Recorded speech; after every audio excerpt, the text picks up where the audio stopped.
Why must man go into space? Why must he attempt this new and forbidding environment? Space with its belts of radiation, meteorites, solar winds, unknown cosmic forces. To explore his world, man has always risked the unknown. Because it is unknown, and man's nature is to know. Project Mercury is a beginning for man in space.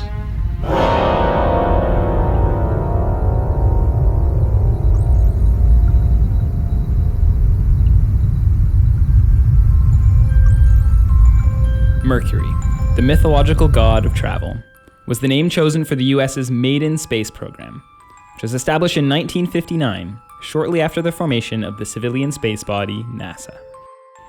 Defining the goal was simple: to send a man into space and bring them back safely. But NASA was under no illusions that achieving this would be simple.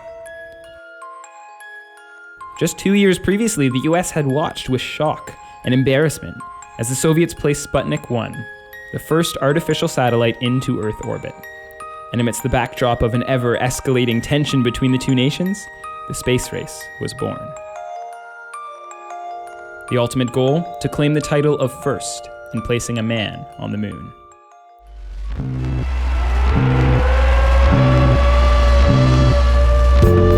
The Cold War had seen a boom in the military's development of long-range rocket technology. And with the clock ticking, NASA didn't have the luxury of time to develop new rocket systems from the ground up. So instead, it turned to the military's existing arsenal of ballistic missiles. 2 rocket systems were chosen. The first was the Redstone rocket, to be used for Mercury's short-range suborbital missions, which involved placing payloads into space but not sending them in orbit. For this, the more powerful Atlas D rocket was selected. These rockets were designed to carry munitions, so NASA needed to develop a capsule system to carry the human payload and return them to Earth safely. In the event of an emergency, these capsules were designed to separate and carry their pilot away.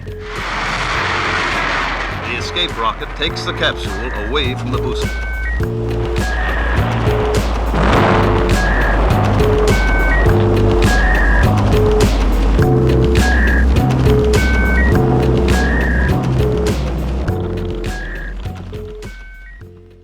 From all of the active duty pilots in the Navy, Marines, and Air Force, the service records of 473 test pilots were selected for review. Perhaps more important to Project Mercury's goals was the selection and training of the men who were going to pilot these rockets.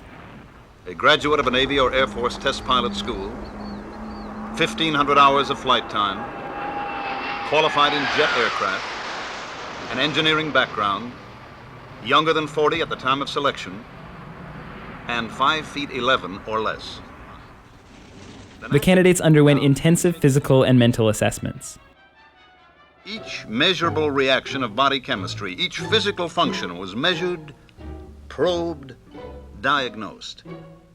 What is the specific Women gravity? were automatically excluded due to President Eisenhower's insistence on recruiting from the pool of active military test pilots. 7 men emerged from this competitive purgatory as the Project Mercury astronauts. The so-called Mercury 7 were soon paraded in front of the world, thrust into the national spotlight, becoming the poster boys for the newly established American space program. Over the coming years, the press and the US public would take great interest, not only in the progress of Project Mercury, but also in the personal pursuits of these budding astronauts, digging into their private lives and presenting them as national heroes. Here, the National Aeronautics and Space Administration Space Task Group, under the direction of Robert Gilruth, had organized a training program for the astronauts. They were excellent students, and they had a realistic and tough-minded approach to Project Mercury. They had to know all the answers. Here, they discussed... Project Mercury's manned missions featured only a single pilot, and so the 7 would have to learn to work alone under the harsh G-force profiles of launch and re-entry, along with the uncomfortable temperatures, confined spaces, and quirks of weightlessness. Before any of the astronauts could put this training into practice, NASA would have to ensure the rocket hardware was up to scratch. And so 20 unmanned developmental missions were launched before any of the Mercury 7 strapped into a launch capsule. A number of these missions involved sending animals into space, including Ham, the first spacefaring chimpanzee, who was sent into space and returned safely in January of 1961. And Enos, the first chimp to orbit Earth in 1962.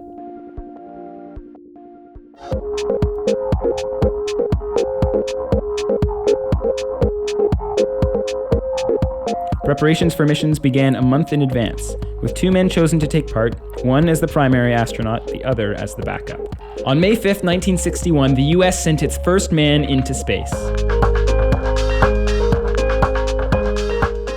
Launching Alan Shepard 116 miles above the Earth on a 15-minute suborbital mission, retrieving him safely from the Atlantic Ocean shortly after launch.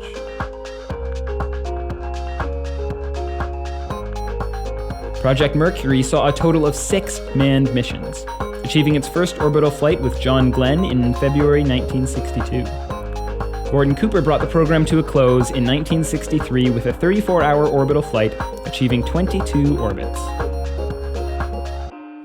Although the US had achieved impressive feats with Project Mercury, the Soviets had beaten them at nearly every step. Newspaper headlines tell the story. Herman Titov of Russia returns to Earth after orbiting the globe 17 times in a little more than 25 hours, covering 400... Yuri Gagarin had achieved a successful orbital flight a whole month before Shepard's first suborbital mission, and a year later, in 1962, Andriy Nikolaev completed a 4-day orbital stint above Vostok 3, far outstripping any mission on the Mercury roster. It was beginning to dawn on the American people that they were losing this race. And so in 1962, Kennedy hit back with a rallying call. For the eyes of the world now look into space, to the moon, and to the planets beyond. And we have vowed that we shall not see it governed by a hostile flag of conquest, but by a banner of freedom and peace.